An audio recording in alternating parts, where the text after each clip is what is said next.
حضرت محمد صلی اللہ علیہ وآلہ وسلم نے فرمایا کہ ایک شخص کا انتقال ہوا، قبر میں اس سے سوال ہوا کہ تمہارے پاس کوئی نیکی ہے؟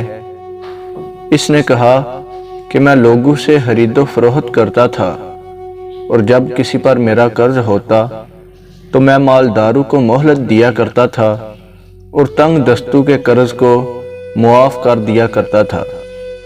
اس پر اس کی بخشش ہو گئی۔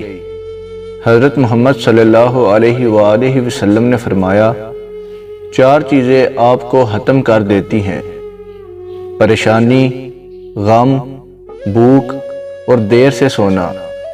حضرت حسن بصری رحمۃ اللہ علیہ نے بلند آواز میں فرمایا، لوگو، اللہ تعالیٰ کا دروازہ کھٹکھٹاتے رہو، دروازہ ضرور کھلتا ہے۔ ایک بڑھیا نے سنا تو وہ بولی، اے حسن، کیا اللہ تعالیٰ کا دروازہ بند بھی ہوتا ہے؟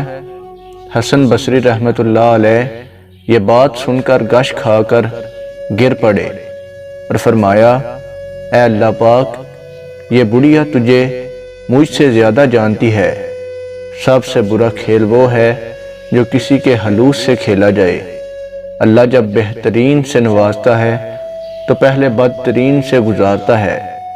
اگر آدمی کی نیت درست ہو اور وہ کوشش شروع کر دے تو اللہ تعالیٰ کی مدد آ جایا کرتی ہے۔ میں نے بندگی کا طریقہ پرندوں سے سیکھا، جن کے گھونسلے طوفانی راتوں میں تباہ ہو جاتے ہیں، مگر صبح ہوتے ہی وہ شکایتوں کی بجائے اللہ سبحانہ تعالیٰ کی حمد و ثنا میں مصروف ہو جاتے ہیں۔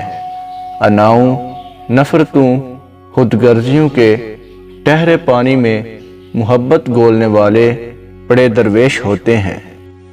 ہر آدمی اپنا درخت الگ الگ اگانا چاہتا ہے۔ یہی وجہ ہے کہ انسانیت کا باغ تیار نہیں ہوتا۔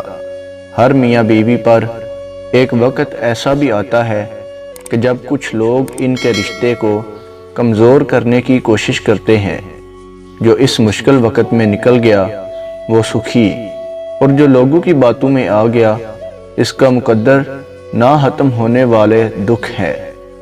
حضرت محمد صلی اللہ علیہ وآلہ وسلم نے فرمایا، 4 چیزیں بد نصیبی کی پہچان ہے: آنکھوں کا خشک ہو جانا کہ اللہ کے خوف سے کسی وقت بھی آنسو نہ ٹپکے، دل کا سخت ہونا کہ آخرت کے لیے یا کسی دوسرے کے لیے کسی وقت بھی نرم نہ پڑے، امیدوں کو لمبا کرنا، دنیا کی لالچ۔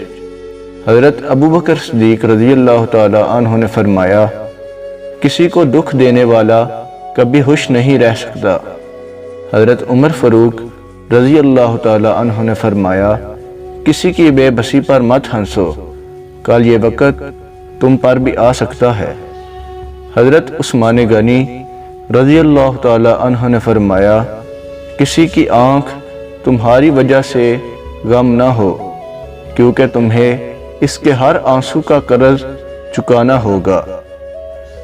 حضرت علی رضی اللہ تعالی عنہ شیر خدا نے فرمایا، مظلوم اور نمازی کی آہ سے ڈرو، کیونکہ آہ کسی کی بھی ہو عرش کو چیر کر اللہ کے پاس جاتی ہے۔